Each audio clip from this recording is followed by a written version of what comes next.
en el umbral entre dos siglos, cuando el polvo de la Edad Media aún no se asentaba del todo y el mundo moderno apenas comenzaba a insinuarse, nació un libro que sellaría el destino de decenas de miles de personas.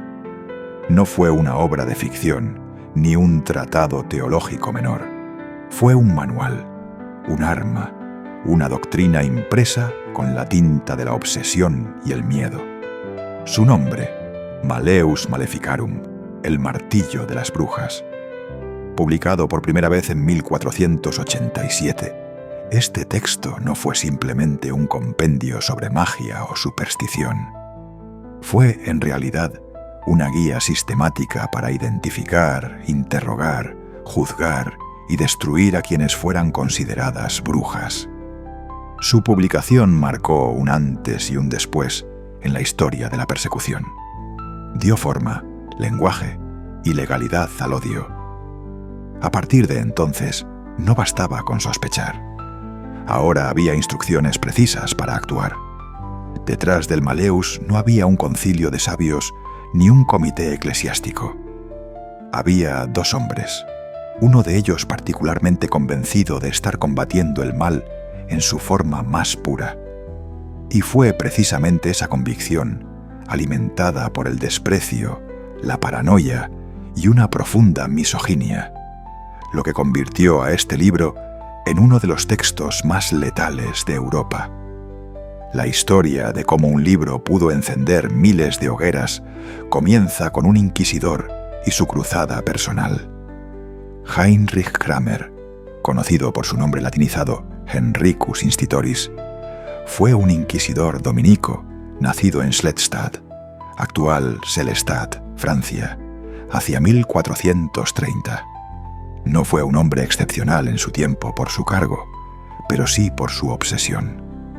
Kramer estaba convencido de que el mundo estaba siendo invadido por una red secreta de brujas, mayoritariamente mujeres, que pactaban con el diablo para destruir la cristiandad desde dentro.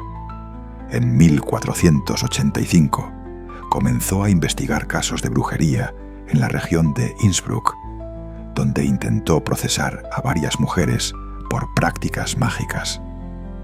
Sin embargo, sus métodos, que incluían torturas ilegales, manipulación de testimonios y una actitud abiertamente misógina, generaron el rechazo de las autoridades locales. El obispo de la diócesis lo declaró incompetente y le prohibió actuar en su jurisdicción. Lejos de detenerlo, esta humillación alimentó su furia. Fue entonces cuando Heinrich Kramer decidió redactar el Malleus Maleficarum, con la intención de justificar su visión del mundo y defender su proceder ante Roma. Jakob Sprenger, su supuesto coautor, era también un dominico, más moderado y reconocido dentro de la orden. Sin embargo, los historiadores modernos debaten la autenticidad de su participación. Algunos sostienen que su nombre fue añadido por Kramer para legitimar la obra. Otros argumentan que si bien colaboró, se mantuvo distante del tono fanático del texto. Lo cierto es que tras la publicación del libro, Sprenger nunca defendió públicamente su contenido. El Papa Inocencio VIII, en una bula titulada Summis Desiderantes Affectivus, 1484, había autorizado a Kramer y Sprenger a perseguir la brujería en Alemania, otorgándoles amplios poderes. Aunque esta bula no menciona el Malleus en sí, fue colocada al inicio del libro para darle una falsa legitimidad pontificia. Esta maniobra, aunque engañosa, funcionó. Muchos creyeron que el texto tenía respaldo directo del Vaticano. Así, con su obsesión intacta y su autoridad artificialmente reforzada, Kramer dio a luz un tratado que no solo canalizaba sus frustraciones personales, sino que institucionalizaba una guerra sin cuartel contra todo lo que él consideraba brujería. El resultado fue una obra donde la superstición, el miedo y el odio fueron elevados al rango de doctrina. El Malleus Maleficarum no es un libro ambiguo, no invita al lector a reflexionar, ni a cuestionar, ni a discernir. Es una instrucción, un martillo, como su nombre lo indica.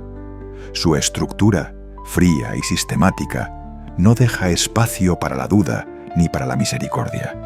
Divide su contenido en 3 partes, cada una dedicada a un aspecto del proceso inquisitorial: la justificación de la existencia de las brujas, la explicación de sus crímenes y el modo correcto de perseguirlas y destruirlas.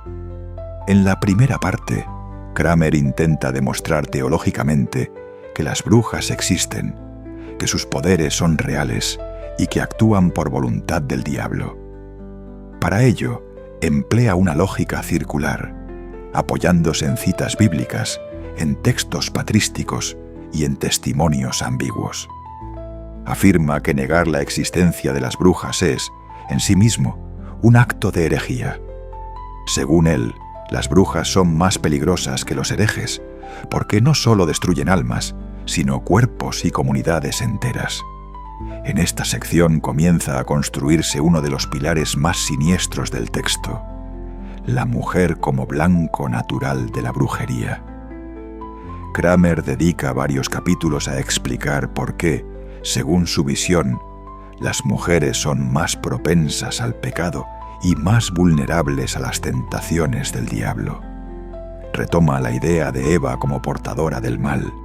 Señala la debilidad natural de las mujeres, su inconstancia emocional, su curiosidad sexual y su supuesto resentimiento hacia los hombres. No hay ambigüedad en sus palabras.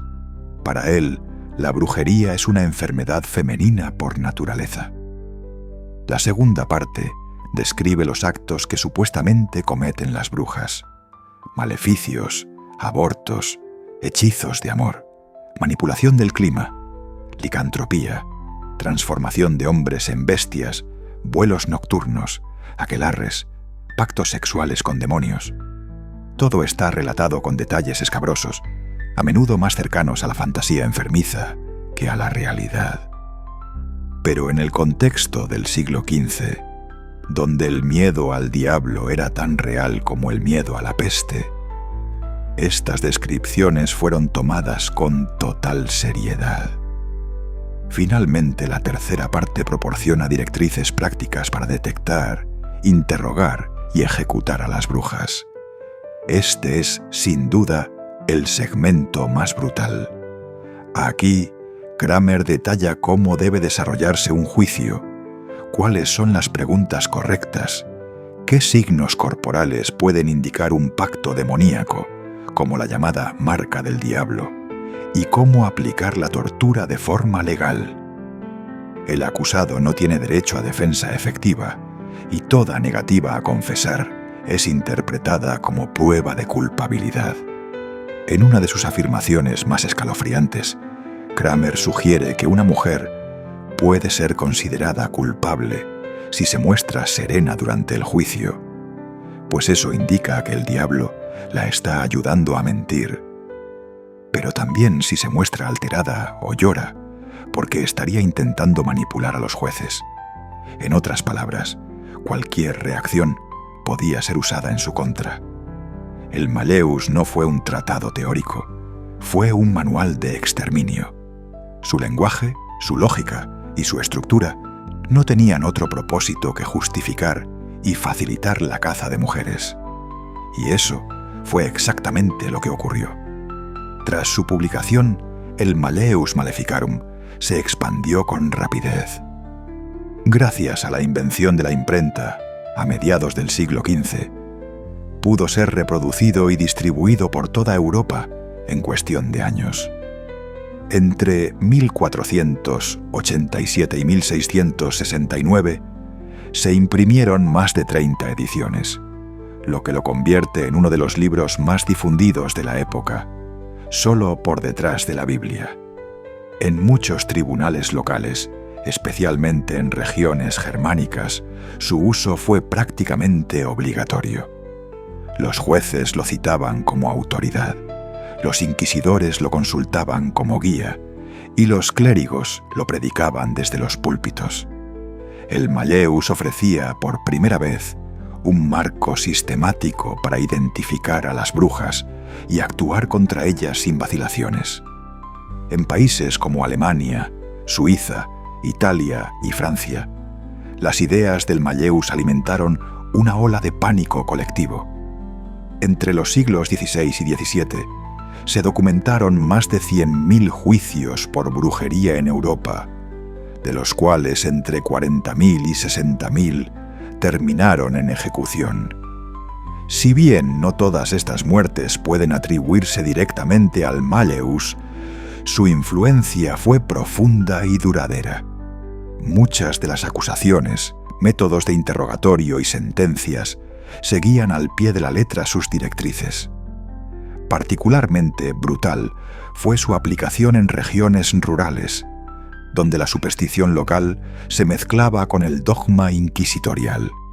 Las mujeres viudas, ancianas, enfermas mentales o simplemente diferentes eran señaladas con facilidad.